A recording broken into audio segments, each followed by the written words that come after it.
everyone, my name is Karen, this is my channel Rather Be Reading, and today I'm bringing to you my July marked as to read video.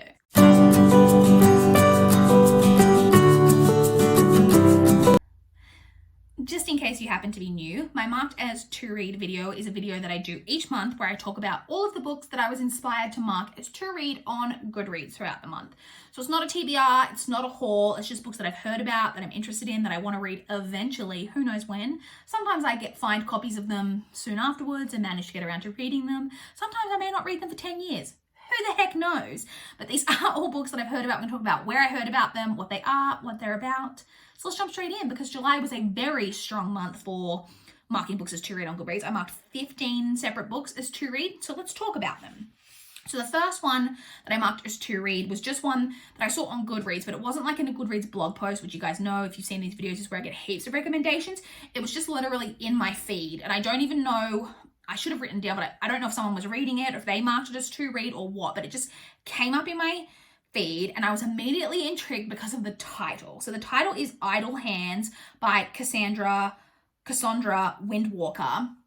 And if you guys, you may recall that there is a, is it 90s? It wouldn't be 90s, like early, like it's a 2000s, like horror comedy with Devon Sawa and Seth Green. And I love that movie. Me and my friends were like obsessed with that movie in high school.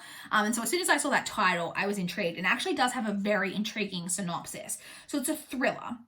It's about a woman who, it's like a horror thriller.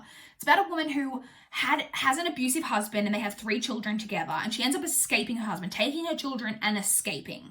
I think it's several years later when tragedy strikes. I'm not sure in what way, but tragedy strikes.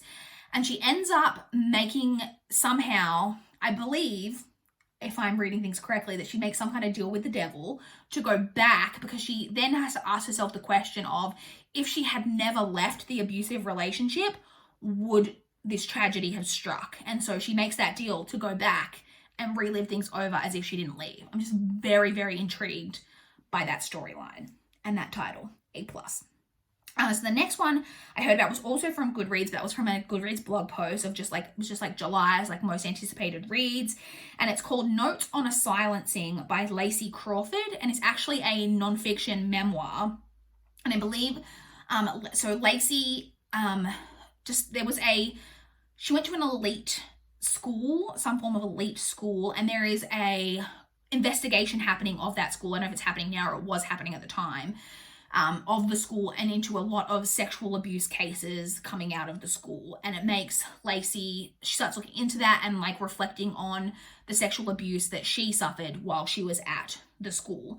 You guys may know, if you've been watching my channel, I am hugely into rape fiction and rape nonfiction, anything that deals with rape culture in our society and sexual abuse and anything like that I'm very interested in. And this just sounded like a very, very interesting read. And so I marked that one as to read.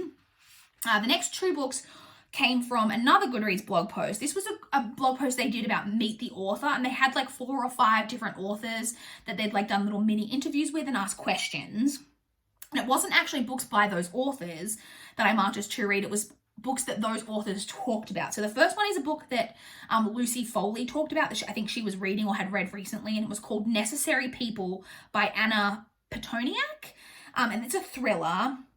And it's about 2 best friends who, one is like the typical thing that you see when like people write about like 2 female best friends, where one is very much the like outgoing, confident, like in the spotlight, and the other one kind of fades into the background, is the more quiet of the 2.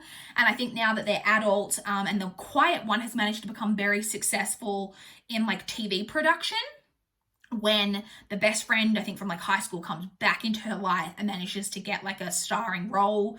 I think on this, I don't know if it's like I think it might be like a news program, so like gets an on-screen role, and it's very much about the rivalry between them and like toxic friendship and women, the dynamics with all of that. I always love that in my books, so I was very interested in that one. And the second one from that Goodreads blog post was one that Riley Sager was talking about that he was reading, and that is The Hotel Never Sink by Adam O'Fallon Price.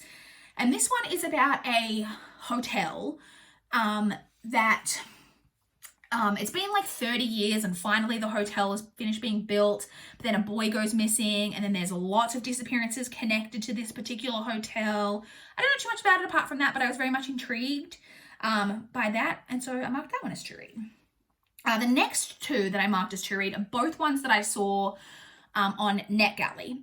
I either saw them and they were just like wish for it ones where you can't actually request it, you can just wish, and I wished for it, but I know I'm not going to get them through any kind of wishing.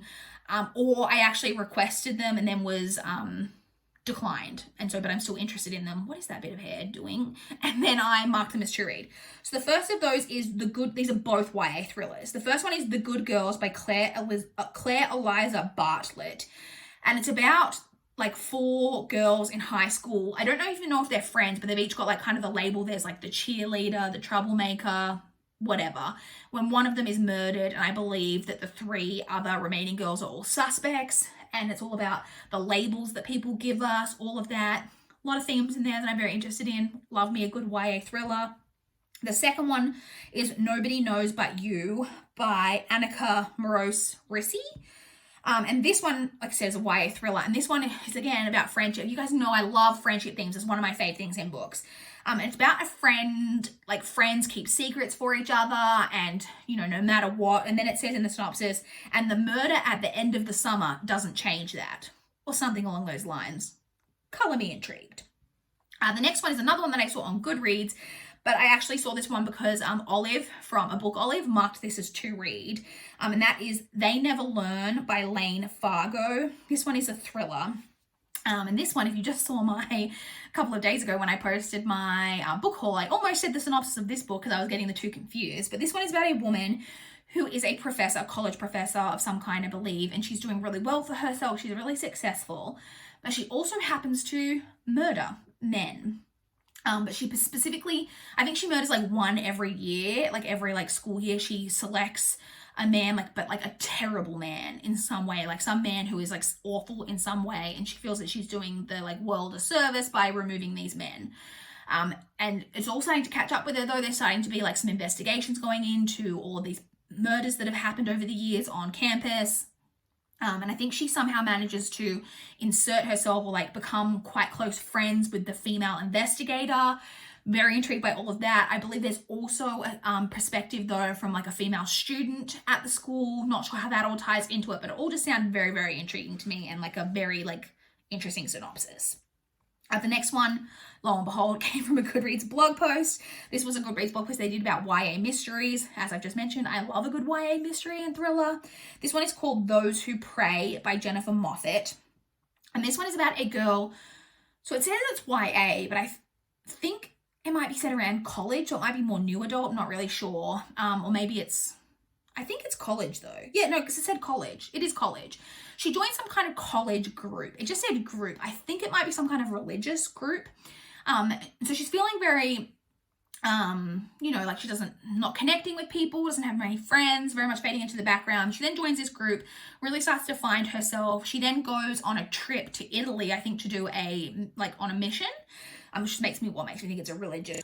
Apologies, my dad just called me and cut off filming. So I've now got to remember exactly what I was saying. Yes, right. So it's about someone who goes on a mission trip to Italy, when she then starts to realize that maybe this group isn't everything that she thought it was, that they seem to be very manipulative, and then I believe someone dies. So I'm getting like some cult vibes. Love me some cults in books. So very intrigued by that one. Then I came across another book on Goodreads, and I should have written down what book it was, but I mean, I wrote about the book that I marked as to read, but it was in the section that, like, if you're on the Goodreads page, like on the actual web page, like on a browser, like on the laptop, computer, or whatever, down the right hand side when you're on the page of a book, it's got that like readers also enjoyed section.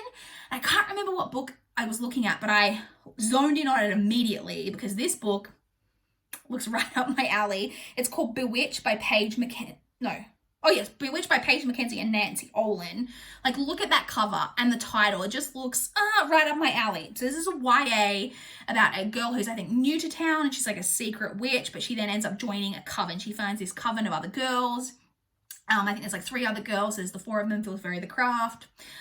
However, they have a rival coven who, like, I think the rival coven practices more dark magic. that type of thing. There's very much a rivalry between the two groups. However, it says one amongst them is then murdered. I'm not sure if it's in the good coven or the dark coven, but I think through that death, the two covens then come together to fight like an outside force. I don't know, just like I said, the cover, the title, anything about witches. You guys know I love witches. I marked that as to read. Now, the next one I marked as to read because of the author, and that is A Good Marriage by Kimberly McCreet. I read Reconstructing Amelia by Kimberly McCreet recently and really enjoyed it. And I already had this book kind of on my radar, but then when I really enjoyed that one, I thought, well, I'm already kind of interested in that synopsis, so I'm definitely going to want to read that one now. And this one is about I think it's about a woman. I think it's a woman who is a attorney in some way. I think she's a criminal prosecutor or defense attorney or something, when she gets contacted by an old college friend who is being accused of murdering his wife. And it's about her having to deal with that. And I've heard pretty positive things about this, like I said, and then I did just recently read a book by Kimberly McCreet and really enjoy it. So decided I wanted to read this one as well. And I actually have another by Kimberly McCreet on my TBR. The next is another two that I again saw on NetGalley. So like I said, either I was wished for them or requested and was declined. And the first of those is The Ravens by Cass Morgan and Danielle Page. This one again is witchy, and this one is about a sorority, which I was already like, I find sororities very intriguing because it's like not a thing that exists in Australia. And whenever there's like sororities in movies and stuff, I'm always just like, oh, so interesting. But this one turns out to be a sorority, but they're witches, which I was already like, A+, yes please. But then it also has to do, I think, with two girls who get like buddied up together through like initiation of like trying to join the sorority. I'm not sure if they're both joining the sorority or if one's joining and they get buddied up with like an existing member, or if they're both trying to join. I don't know. But initiation, like whatever, trying to get into a sorority, the sorority's witches. Yes, very, very, very interested. And the second one from NetGalley was Every Last Fear by Alex Finlay. This is a thriller, funnily enough. This one is about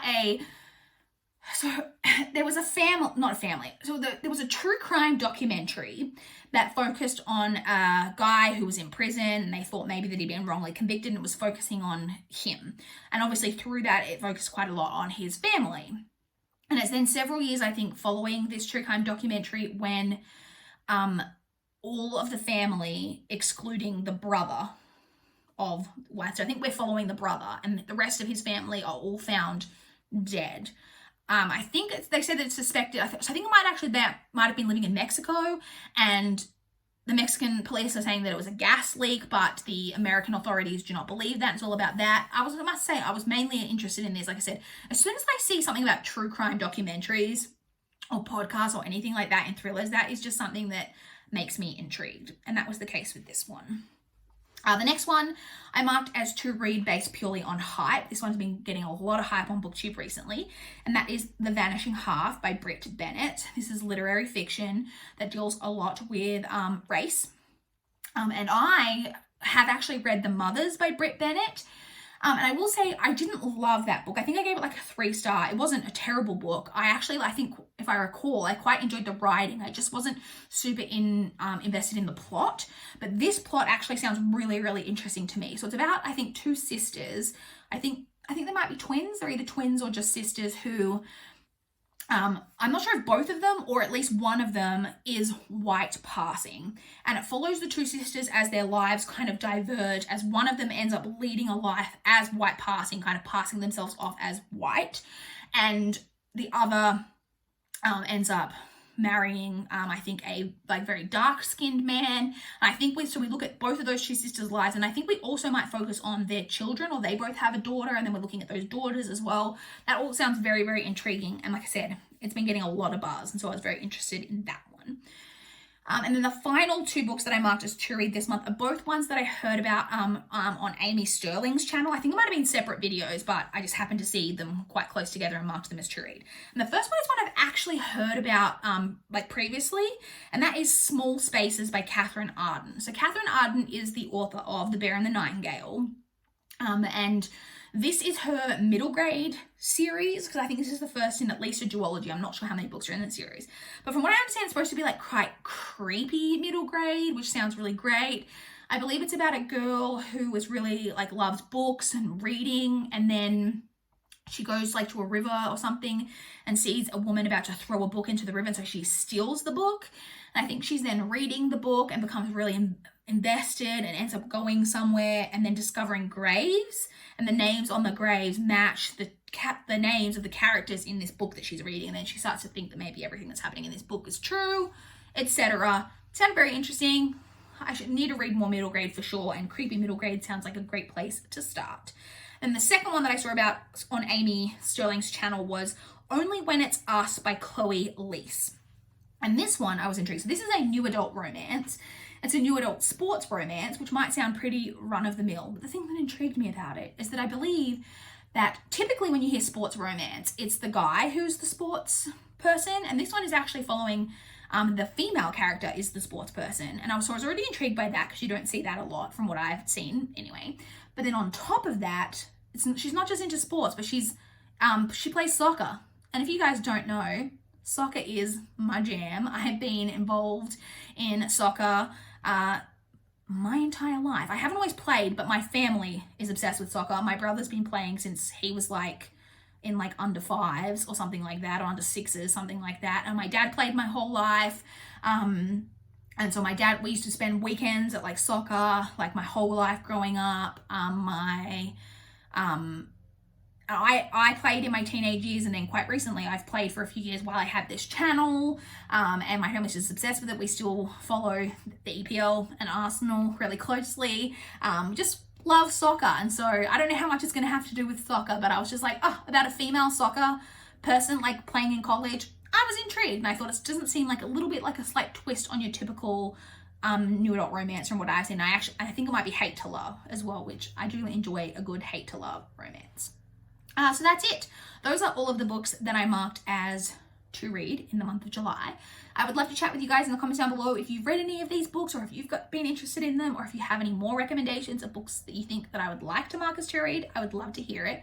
Please like this video if you liked it. Please subscribe if you want to see more from my channel. That is all I have for this video today. Bye guys.